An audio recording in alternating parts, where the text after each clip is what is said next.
మనం ఈ మొదటి అధ్యాయంలో ఉన్నాం భక్తి రసామృతంలో.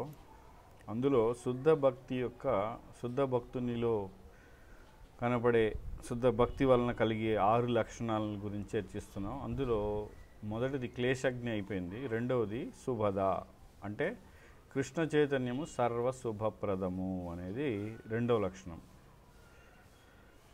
అయితే అసలు మనకి సర్వశుభప్రదం ఏమిటి, అసలు అశుభం ఏమిటి మనకి అంటే భౌతిక దేహాన్ని తీసుకోవడమే అశుభం. ఎందుకని? మనం ఎవరో అసలు ఆత్మలో ఎక్కడ ఉండాలి? భగవంతుడి సేవలో ఉండాలి, ముక్త స్థితిలో ఉండాలి, దివ్యానందం పొందుతూ ఉండాలి. కానీ మనం భౌతిక దేహాన్ని తీసుకున్నాం. ఇది అశుభం మనది.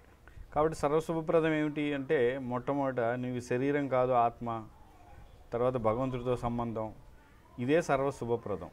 ఎవరైతే ఇది తెలుసుకుంటారో వాళ్ళ వలన ప్రపంచానికి, వాడికి, అందరికీ మేలే. వాడి వలన ఎటువంటి నష్టం ఎవరికీ లేదు. అయితే శుభము అనే దానికి శ్రీల రూప గోస్వామి నిర్వచనం చెప్పారు. ఏమని? నిజమైన శుభము అనగా ప్రపంచంలోని జనులందరి కొరకు సంక్షేమ కార్యములను ఆచరించుట. ఇది సాధారణంగా వెంటనే అర్థం కాదు. ఏంటి సంక్షేమ కార్యాలు ఆచరించడం? నిజమైన శుభం అంటే అతనంట శుభప్రదమైన వాడు సంక్షేమ కార్యక్రమాలని ఆచరిస్తూ ఉంటాడంట. ఏమిటా సంక్షేమ కార్యక్రమం? సంక్షేమం అంటే ఏంటి? మొట్టమొదట సంఘక్షేమం, అదే సంక్షేమం అయింది.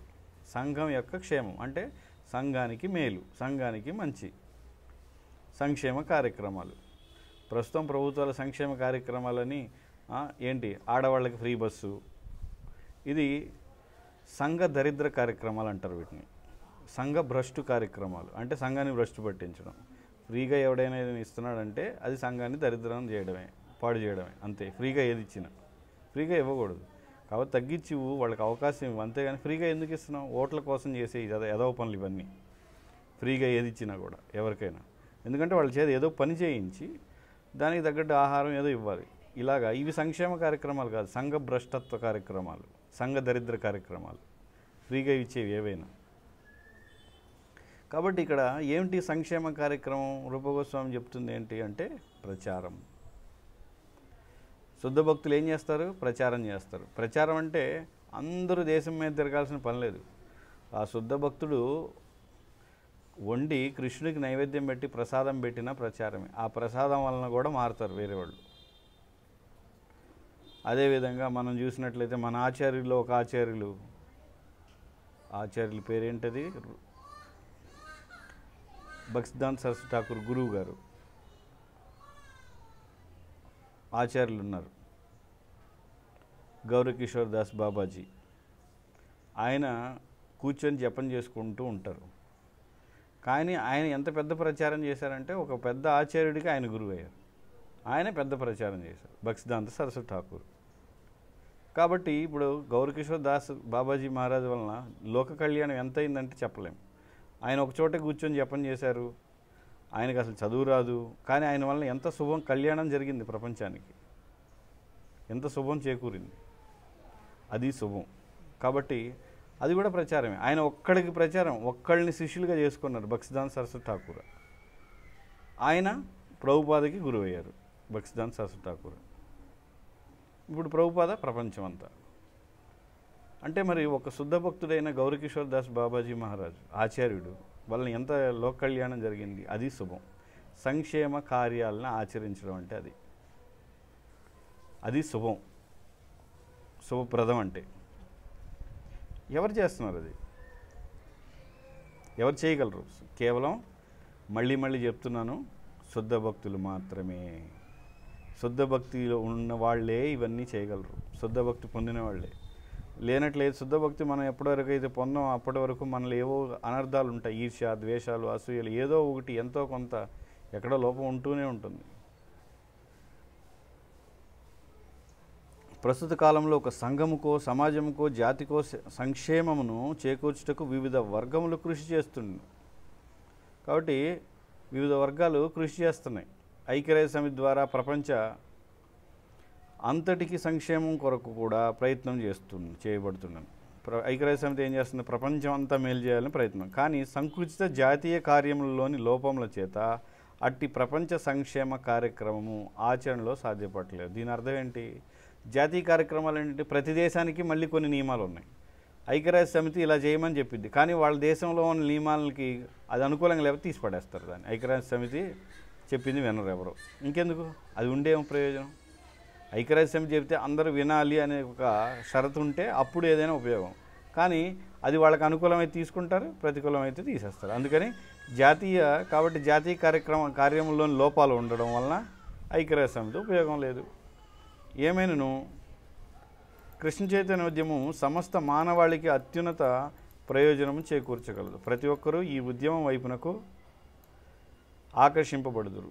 ప్రతి ఒక్కరూ దీని నుండి లాభములను పొందవచ్చును. కనుకనే శ్రీల రూప గోస్వామి మరియు గొప్ప విద్వాంసులు ప్రపంచమంతటా భక్తియుక్త సేవ రూపమైన కృష్ణ చైతన్యోద్యమ ప్రచారము చేయుటనే అత్యుత్తమ మానవ సంక్షేమ కార్యక్రమముగా అంగీకరించారు. ఇది మానవ సంక్షేమ కార్యక్రమం, అది శుభం. కాబట్టి ఎవరైతే భక్తిలోని రహస్యం ఏంటంటే ఎవరైతే భక్తియుక్త సేవలో ఉన్నారో, ఎవరైతే శుద్ధ భక్తి లక్ష్యంగా ఉన్నారో వాళ్ళు ఖచ్చితంగా ప్రస్తుత కాలంలో గౌరీకిషోర్దాస్ బాబాజీ అప్పుడు వేరు, ప్రస్తుత కాలంలో మనం ప్రభుపాద రూప గోస్వామి యొక్క అనుచరులుగా ప్రస్తుత పరిస్థితిలో అందరూ కూడా ప్రచారం చేయాలి. ప్రచారం చేయమనగానే అందరూ వెళ్ళి కూర్చొని ప్రవచనాలు ఇవ్వాల్సిన పని లేదు. ప్రచారం చేసే వాళ్ళకి మనం తోడ్పడవచ్చు, వాళ్ళ వెంటాడవచ్చు, వాళ్ళకి సేవ చేయొచ్చు. ఎవరైనా ప్రచారం చేస్తుంటే మనం అక్కడ వచ్చే భక్తులకి ప్రసాదం ఏర్పాటు చేయొచ్చు. ఈ విధంగా ఇదంతా కూడా ప్రచారమే. ఆ ప్రచారానికి కావాల్సిన వస్తువులు ఏర్పాటు చేయడం, అక్కడ మైకు, స్పీకరు అన్నీ వెళ్ళి కొంతమంది ప్రచారం జరుగుతుందని వెళ్ళి ప్రతిసారి అక్కడ ఊడ్చి శుభ్రం చేయడం, వాళ్ళందరూ వచ్చి కూర్చోవడానికి అనుకూలంగా ఏర్పాటు చేయడం, ఇది కూడా ప్రచారమే. కాబట్టి ఇది శుభం. ఎవరైనా శుద్ధ భక్తులు అవ్వాలనుకున్న వాళ్ళందరూ కూడా ఇవి చేయవలసిందే. ఇవి చేయకపోతే శుద్ధ భక్తులు అయ్యే అవకాశం లేదు. ఎందుకంటే చాలామంది అనుకుంటారు ఏంటి, ఆ 16 మాలలు చేస్తున్నాం, పుస్తకాలు ఇవన్నీ చదువుతున్నాం, కానీ సేవ చేయకపోతే కుదరదు. ఇవన్నీ చేసేది సేవ చేయడానికి. ఆ సేవ ఎక్కడొస్తుంది? మనకి ప్రచారంలో వస్తుంది. ప్రచారకులకి, వైష్ణవులకి అక్కడ వస్తుంది సేవా భాగ్యం. ఇంకా చెప్పాలంటే మందిరంలో సేవ చేయడం కంటే ప్రచారం చేసే దగ్గర ప్రచారకులకి వాళ్ళకి సేవ చేయడం అవసరం.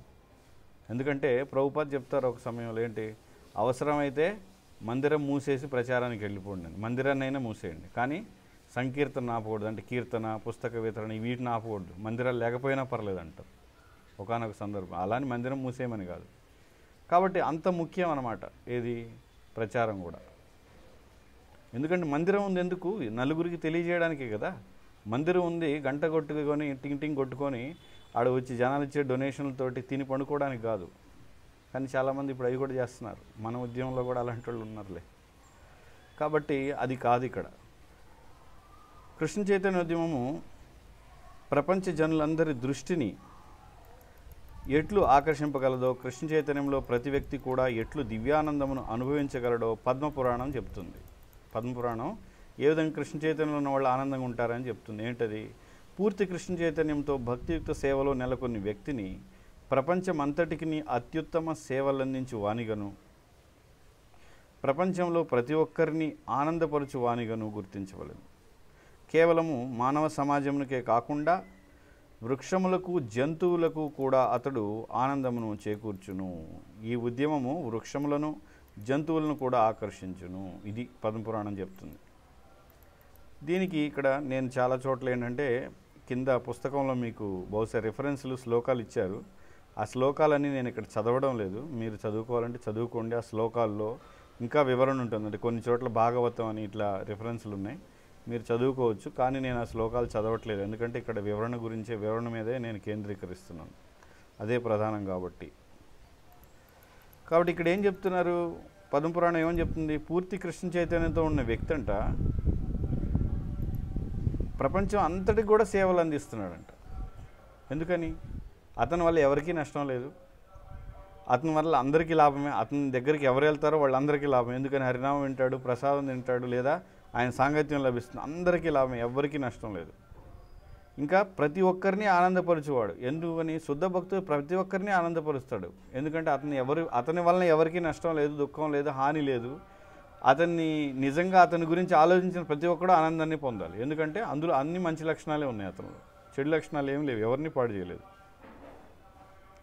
కాబట్టి అలా గుర్తించాలి. కేవలం మనుషులకి జనులకే కాదు, ఇంకా జంతువులకి చెట్లకు కూడా అతను మేలు చేస్తాడంట. మనం చూస్తే చైతన్య చరితామృతంలో వస్తుంది, శివానంద సేన ఒకసారి బెంగాల్ నుంచి చైతన్య మహాప్రభు దగ్గరికి ప్రతి సంవత్సరం వెళ్తారు భక్తులు. ఏది పూరి వెళ్తున్నప్పుడు ఒక కుక్క వాళ్ళ వెంట వెళ్తుంటే శివానంద సేన మహాభక్తుడు, ఆయన శుద్ధ భక్తుడు కాబట్టి కుక్కను కూడా తీసుకెళ్తారు యాత్రకి. తర్వాత కుక్క చివరికి పూరి వెళ్ళిన తర్వాత అక్కడ వాళ్ళ ముందలే అది వైకుంఠం వెళ్ళిపోతుందంట. చైతన్య మహాప్రభు ప్రణామాలు చేసేసి అది వైకుంఠం వెళ్ళడం ఇవన్నీ కూడా అక్కడ జరుగుతాయి అనేది మనకు చెప్తున్నారు. అంటే భక్తుల యొక్క సాంగత్యంలో కుక్క కూడా ఏం చేసింది, ఆ కొన్ని రోజులు రోజు ప్రసాదమే తిని చైతన్య మహాప్రభు దగ్గరికి వెళ్ళిపోయింది. అంటే అయితే ఇలాగా ప్రతి కుక్క మనం పెడితే వెళ్ళిపోతుందా అనేది మనం చెప్పలేము. కానీ ఇది ఎందుకు జరిగిందంటే భగవంతుడి యొక్క ప్రసాదం, భక్తుల యొక్క సాంగత్యం యొక్క మహిమ మనకి తెలియజేయడం కోసం ఇలాంటివి జరుగుతుంటాయి అప్పుడప్పుడు. అంతేగాని మనం కూడా ఇంక నేను కూడా అని మనం అనుకోకూడదు, నేను కుక్క అయిపోయి భక్తుల దగ్గర ఉండి వెళ్ళిపోతా, అలా ఎప్పుడు జరగదు. కాబట్టి భక్తులు ఇలాంటి జంతువులకి, ఇంకా కొంతమంది హరిదాస్ ఠాకూర్ అయితే ఆయన 3 లక్షల నామాల్లో 1,00,000 నామాలని మౌనంగా, అంటే చాలా మౌనంగా పెదాలతోటి కొంచెం శబ్దంతో, ఇంకా ఇంకొంచెం మీడియం శబ్దంతో, మధ్యస్థ శబ్దంతో 1,00,000, బిగ్గరగా 1,00,000 నామాలు చేస్తారంట ఆయన. ఆ బిగ్గరగా చేయడం ఎందుకు? ఎందుకంటే ఇతర జీవులు కూడా వింటాయి. హరిదాస్ ఠాకూర్ చేసే 3 లక్షల నామాలు ఇలా ఉంటుంది. అంటే ఇతర జీవులు కూడా వినాలి, ఇతరులు కూడా వినాలి హరినామం. అందుకని ఆయన జపం అలా బిగ్గరగా చేస్తారు. అంటే శుద్ధ భక్తులు ఎప్పుడు కూడా కేవలం వాళ్ళ స్వార్థంతోనే ఉండరు. మరి ప్రభుపాద ఏంటి, 70 ఏళ్ల వయసులో ఎందుకు వెళ్ళాలి? ఎందుకంటే శుభప్రదం, ప్రపంచానికి కళ్యాణం, కేవలం సనాతన ధర్మం మాత్రమే అందరి కళ్యాణం గురించి ఆలోచిస్తుంది ప్రస్తుతం. మీరు క్రిస్టియానిటీ లేదా మహమ్మదీయ మతం, ఏ మతం తీసుకోండి, అందరూ వీళ్ళు పాపులు అన్న, వీళ్ళు నరకడం, వీళ్ళని చంపడం, వాళ్ళు వేస్ట్, వీళ్ళు నరకానికి వెళ్ళిపోతారని తిడతారు తప్ప సనాతన ధర్మం మాత్రమే లోక కళ్యాణం గురించి ఆలోచిస్తుంది. కానీ భక్తుల్లో కూడా మళ్ళీ ఎందుకని కొంతమంది అడగొచ్చు, భక్తుల్లో మరి ఎందుకని గొడవలు వస్తుంటాయి కొన్నిసార్లు? ఎందుకంటే మనలో ఉన్న అనర్థాల వలన, మనలో ఉన్న లోపాల వలన, మనలో ఏంటి, బ్రహ్మచారుల మధ్య రావచ్చు, గృహస్థుల మధ్య, ఎవరి మధ్య అయినా, భక్తుల మధ్య ఈర్ష్యాసూయలు వస్తుంటాయి అన్నమాట. ఎందుకని? మనలో ఉన్న అనర్థాలే వాటికి కారణం. మనం శుద్ధ భక్తులు అవ్వలేదు అంతే. గొడవలు వస్తున్నాయంటే మనం అవ్వలేదని అర్థం అంతే. శుద్ధ భక్తులు అయిన వాళ్ళ మధ్య ఎటువంటి గొడవలు ఏమి ఉండవు. ఎందుకంటే వాళ్ళు అర్థం చేసుకోగలిగే శక్తి ఇస్తారు. పరమాత్మ ఉన్నాడు కదా అందరి హృదయంలో, వస్తుంది. శ్రీ చైతన్య మహాప్రభు ఇందుకు ఒక ప్రత్యేక ఉదాహరణను తెలిపిరి. దీనికి చైతన్య మహాప్రభు ఒక ఉదాహరణ ఉంది. ఏంటి? మహాప్రభువు తన సంకీర్తనోద్యమం వ్యాపింపజేయుటకు అతడు మధ్యప్రదేశ్లోని జారిఖండ్ అడవుల గుండా ప్రయాణించిరి. ఎవరు? మహాప్రభు. అంటే ఇప్పుడు జార్ఖండ్ అనేది ప్రత్యేక రాష్ట్రం అయింది. అంతకుముందర మధ్యప్రదేశ్లో ఉంది, చాలామందికి తెలుసు. అక్కడి పులులు, ఏనుగులు, లేళ్ళు, ఇతర వన్య మృగములు కూడా తమ తమ పద్ధతుల్లో నర్తిస్తూ హరే కృష్ణ మహామంత్రమును కీర్తిస్తూ సంకీర్తనలో పాల్గొని. కాబట్టి చైతన్య మహాప్రభు ద్వారా కూడా ఈ జీవులు, కొన్నిసార్లు చాలామంది భక్తులు కూడా చూస్తుంటారు, అంటే హరినామ సంకీర్తన చేస్తున్నప్పుడు కొన్ని జీవులు కూడా వాళ్ళంట తిరుగుతూ ఉంటాయి. పిల్లులు కానీ కుక్కలు కానీ వాళ్ళ వెంట కొన్ని ఏమీ అనకుండా, వాళ్ళనేమి అరవకుండా ప్రశాంతంగా వెళ్తూ ఉంటాయి అన్నమాట. అంటే వాటి వలన వాటి చెవుల్లో కూడా మరి హరినామం వెళ్తుంది కదా, వాటికి కూడా మరి ప్రయోజనం జరుగుతుంది కదా. కృష్ణ చైతన్యోద్యమంలో నెలకొని భక్తియుక్త సేవలో నెలకొనిన వ్యక్తిలో సాధారణముగా దేవతల్లో కనిపించే లక్షణములన్నీ గోచరించు. కాబట్టి దేవతలో ఉన్న అన్ని లక్షణాలు ఎవరిలో వస్తాయి? భక్తుల్లో. ఎటువంటి భక్తుల్లో? శుద్ధ భక్తుల్లో వస్తాయి. సుఖదేవ్ గోస్వామి శ్రీమద్ భాగవతంలో 5వ స్కందం 18వ అధ్యాయం 12వ శ్లోకంలో ఇట్లు తెలిపి, నేను మహారాజా, శ్రీకృష్ణుని పట్ల దృఢమైన భక్తి విశ్వాసములను కలిగి ఎట్టి కపటత్వము లేనివారు దేవత లక్షణములన్నింటినీ పెంపొందించుకుని. ఇక్కడ షరతు ఉంది ఒకటి, ఏంటి? కపటత్వం ఉండకూడదు. కపటత్వం అంటే ఈర్ష్య, అసూయ, లోపల ఒకటి బయట ఒకటి, ఒక ఉద్దేశంతో. ఎందుకంటే భక్తుల మధ్య కూడా గొడవలు వస్తుంటాయి. పైకి బాగానే ఉంటారు, కానీ లోపల తిట్టుకొని ఉంటాడు. వీడెందుకు వచ్చాడు, వీడికి మాలేశారు, వీడే పెద్దోడైపోతాడు, వీడే ప్రవచనాలు చెప్తాడు, అందరు వీడికి అనుచరులు అవుతారు, లేదా ఆ గురువుకి అతనికే శిష్యులు ఎక్కువ అవుతారు. ఈ విధంగా అసూయ ఇవి ఏవి ఉండకూడదు. అప్పుడు అది ఇక్కడ షరతు. అప్పుడేమవుతుంది, అప్పుడు దేవతా లక్షణాలు వస్తాయి, అంతవరకు రావు మనలో. అంటే దీని అర్థం మనలో చిన్న అనర్థం ఉన్నంత వరకు కూడా ఈ లక్షణాలు రావు. కాకపోతే వచ్చి కొంతవరకు రావచ్చు, పూర్తిగా రాకుండా ఉండవు, వస్తాయి. కానీ అనర్థాలు పూర్తిగా పోయే వరకు అన్ని శుభ లక్షణాలు మనలో రావు. భక్తునిలోని ఉన్నత స్థితికి చెందిన కృష్ణ చైతన్యం చూచి దేవతలు కూడా వారితో కలిసి జీవింపదలుచుదు. దానితో వారిలో దేవతా లక్షణములు అంకురించదని మనం గ్రహించాలి. కాబట్టి భక్తుల్లో ఉన్న మంచి గుణాలను చూసి దేవతలు కూడా వీళ్ళతో ఉండాలని అనుకుంటారంట. ఇది విచిత్రంగా అనిపిస్తుంది. అంటే ఎందుకు దేవతలు ఉండాలనుకుంటారు? వాళ్ళు ఎప్పుడు కూడా ఇంద్రియ భోగాల్లో నిమగ్నమై ఉంటారు. స్వర్గలోకాల్లో విలాసాల్లో అంటే సోమపానం దాగడం, తర్వాత రంభా ఊరుసులు నృత్యాలు, గానాలు, తర్వాత కోలాహలంగా ఎప్పుడు ఆ విధంగా వాళ్ళ జీవితం అంతా కూడా ఒక ఉత్సాహంగా ఇంద్రియ భోగంలో నడుస్తుంది. ఎందుకంటే చాలా కాలం ఉంటారు వాళ్ళు అక్కడ. ఇంత ఇంద్రియ భోగం ఉన్నప్పుడు భక్తి చేయాలనిపించదు. కాబట్టి వీళ్ళలో హరినామం చేయడం, భగవంతుడిని ఆరాధించడం చూసి వాళ్ళు కూడా ఆకర్షితులై వీళ్ళతో ఉండాలనుకుంటారంట. ఎవరు? దేవతలు. ఇందుకు విరుద్ధంగా కృష్ణ చైతన్యము లోపించిన వ్యక్తిలో ఉత్తమ గుణ లక్షణములు గోచరించవు. కాబట్టి కృష్ణ చైతన్యం లేకపోతే అతడు భౌతిక దృష్టిలో గొప్ప విద్యాధికుడు కావచ్చును, కానీ నిత్య జీవిత కార్యకలాపాల్లో అతడు జంతువుల కంటేనూ హీనముగా జీవింపవచ్చును. చాలామంది చూడవచ్చు మనం, ఇప్పుడు కలియుగంలో అదే జరుగుతుంది. చాలామంది డిగ్రీలు అన్నీ చదివిన వాళ్ళే భార్యలను చంపి సూట్ కేసులో పెట్టి శ్రేయడం, లేదా భర్తను చంపడం, లేదా ప్రియుడి సహాయంతో భర్తను చంపడం, లేపేయడం, లేదా భర్తకు మత్తి చేయడం, ఇవన్నీ. లేదా ఒక దేశం ఇంకో దేశం మీద పడడం. మరి చదువుకున్న వాళ్ళే కదా నాయకులందరూ, చదువు లేని వాళ్ళు ఎవరైనా ఈ నాయకులు వీళ్ళందరూ అందరూ చదువుకున్న వాళ్ళే చేస్తున్నారు ఇవన్నీ. కాబట్టి బయటికి ఎంత భౌతిక దృష్టి ఎంత గొప్ప తెలివైన వాడైనా కూడా జంతువుల కంటే హీనం. ఎందుకంటే జంతువులు చూస్తే కుక్కలు అరుచుకున్నా మళ్ళీ కుక్కలన్నీ కలిసి వేరే జంతువు మీదకి వెళ్తాయి, కానీ వాటిలో అవి కొన్నిసార్లు పోట్లాడుకుంటాయి. కాబట్టి అంతకంటే హీనంగా మనుషులు తయారవుతున్నారు. ఎందుకని? పక్కన సాటి మనిషినే చావగొడుతున్నారు. విచక్షణ రహితంగా మనుషులను చంపడమే. భౌతిక దృష్టిలో ఒకరు గొప్ప విద్యాధికుడైనను అతడు మానసిక కల్పనలో అధిగమించనిచో, అంటే ఈ మనోకల్పనలు ఆపకపోయినట్లయితే అతడు భౌతిక కార్యకలాపంలో నెలకొని అపవిత్రుడుగానే నిలిచి ఉండక తప్పదు. కాబట్టి ఎంత విద్య ఉన్నా ఈ మనోకల్పనలు చేస్తూ ఉంటాడు. నా ధనమే ఆనందాన్ని ఇస్తుంది, ఇది పెద్ద మనోకల్పన. ప్రస్తుతం ఉన్న మనోకల్పన ఏంటంటే అందరూ మనోకల్పన ధనమే ఆనందాన్ని ఇస్తుంది. కాబట్టి ధనమే ఆ మనోకల్పనలు వదలకపోతే అపవిత్రుడుగానే ఉంటారు. అందుకే మన భక్తులు కూడా మన భక్తిలోకి వచ్చినా మనకి విశ్వాసం పోలేదు. ధనం ఆనందాన్ని ఇస్తుందనే విశ్వాసం తొలగిపోలా.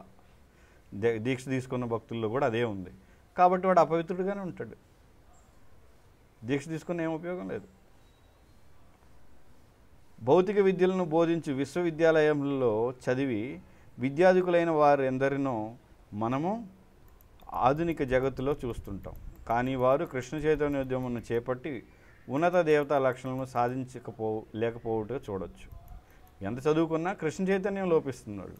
కాబట్టి వాళ్ళు జంతువుల కంటే హీనంగా కనపడుతూ ఉన్నారు, ఆ పనులే చేస్తున్నారు. ఇప్పటివరకు అదే మనం చెప్పుకున్నాం.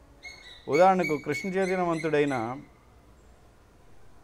యువకుడు విశ్వవిద్యాలయంలో చదివి విద్యాధికుడు కాకపోయినో అతడు వెంటనే అక్రమ సంభోగము, జోదము, మాంసభక్షణము, మాదక ద్రవ్య సేవను విడవగలడు. కాబట్టి ఈ 4 ఏదైతే కలి తిరుగుతూ ఉంటాడో, కలి ఉండే ప్రదేశాలు వ్యభిచారం, జోదం, మాంసం, మద్యం, ఇవన్నీ వదిలేస్తాడు. ఎప్పుడు? కృష్ణ చైతన్యవంతుడైన వాడు చదువు లేకపోయినా కూడా. కానీ చదువు ఉన్న వాళ్ళు ఏం చేస్తున్నారు? వాడు సిగరెట్ తాగుతాడు, మందు తాగుతాడు, వ్యభిచారం, జోదం, అన్ని దుర్గుణాలు ఉన్నాయి. కాబట్టి ఇప్పుడున్న చదువు, ముఖ్యంగా కలియుగంలో ఇప్పుడు ప్రస్తుతం ఏదైతే చదువు అని నడుస్తుందో అది దాదాపు ఉపయోగం లేనిదే, కానీ అందులో దానివల్ల పెద్దగా ఉపయోగం ఉన్నది ఏమి లేదు. అది మనుషుల్ని జంతువులుగాను అంతకంటే హీనంగా తయారు చేస్తుంది.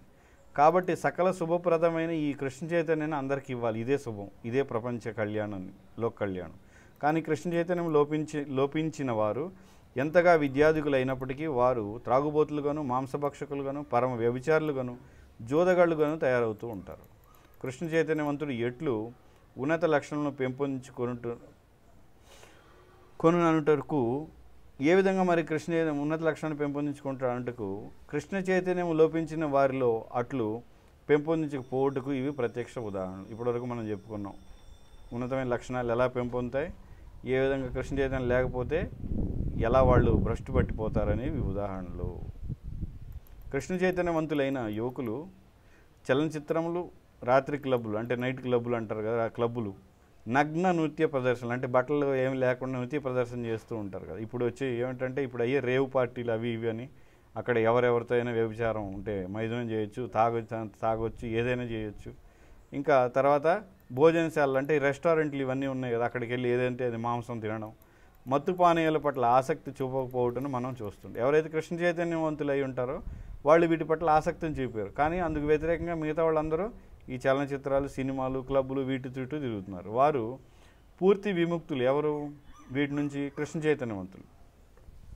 పొగ పీల్చుట, మద్యపానము, చలనచిత్రములకు, నృత్యములకు వెళ్ళుట వంటి వ్యసనములతో తమ విలువైన కాలమును వృధా చేయకుండా వారు జాగ్రత్త పడతారు. ఎవరు? కృష్ణ చైతన్యవంతులు. కృష్ణ చైతన్యం లోపించిన వ్యక్తి సాధారణంగా ఒక అరగంట కూడా మౌనంగా కూర్చోలేడు.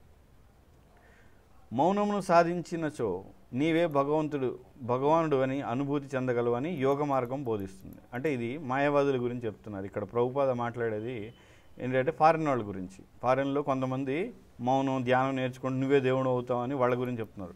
భౌతిక జీవితమును గడుపు వారికి ఈ మార్గము సరి అయిందే కావచ్చు. భౌతిక జీవితం ఉన్న వాళ్ళకి ఈ మెడిటేషన్ చేసి నువ్వే దేవుడు అవుతావు ఇవన్నీ, కానీ ఎంతకాలం అట్లు వారు మౌనంగా కూర్చోగలరు? ఉండలేరు. అసహజముగా వారు కొంత సమయము ధ్యానం అని పిలువబడి దాని కొరకు కూర్చుండవచ్చు. కానీ సహజం కాదు ధ్యానం అని ఊరికే కూర్చొని ఉండడం అంత తేలిక కాదు. ముఖ్యంగా కలియుగంలో కొంతసేపు కూర్చోవచ్చు, కానీ ఆ యోగ సాధన అంటే ఆ కొంతసేపు అయిన తర్వాత గంటో వెంటనే వారు తిరిగి వ్యభిచారం, జోదం, మాంసభక్షణ వంటి అనేక దురలవాట్లకు సిద్ధపడుతురు. ఇది ప్రభుపాద రాసినప్పుడు వెస్ట్రన్ వాళ్ళ గురించి, పాశ్చాత్యుల గురించి. కానీ ఇప్పుడు మనకి ఇక్కడ కూడా కనపడుతుంది ఇది. అంటే నేనే దేవుడిని అనే ధ్యానం చేస్తారు, తర్వాత వెళ్ళి వ్యభిచారం ఇవన్నీ కూడా చేస్తున్నారు. భారతదేశంలో కూడా కనపడుతుంది. కానీ కృష్ణ చైతన్య మార్గమును అవలంబించి వ్యక్తి అట్టి మౌన ధ్యానము అవసరం లేకుండానే క్రమక్రమంగా ఉన్నత స్థితిని సాధించును. కేవలము కృష్ణ చైతన్య మార్గమును అవలంబించడం ద్వారా అతడు పైన తెలిపినట్టు నిరర్ధక కార్యములను త్యజించి సహజముగానే ఉత్తమ స్వభావమును అలవరుచుకొనును. అవన్నీ వదిలేసి మంచి లక్షణాలు, దేవతా లక్షణాలు వస్తాయి అనేది మనం చూసాం. శ్రీకృష్ణునకు శుద్ధ భక్తుడొకటి చేత ఒక వ్యక్తి అత్యుత్తమ శీలవంతుడగును. కృష్ణుడికి శుద్ధ భక్తుడు అవ్వగానే అతనిలో అన్ని మంచి గుణాలు వస్తాయి. అసలు చెడు చేయాలనిపించదు, అసలు ఆ భావనలే రావు అతనికి. దీని అర్థం ఏమన్నా? కృష్ణ చైతన్యం లోపించినచో నిజముగా ఎవరినూ ఉత్తమ లక్షణములను అలవరుచుకోలేరు. కృష్ణ చైతన్యం కానీ లేకపోతే వాళ్ళు ఎటువంటి ఉత్తమ లక్షణాలు ఉండవు, రావు.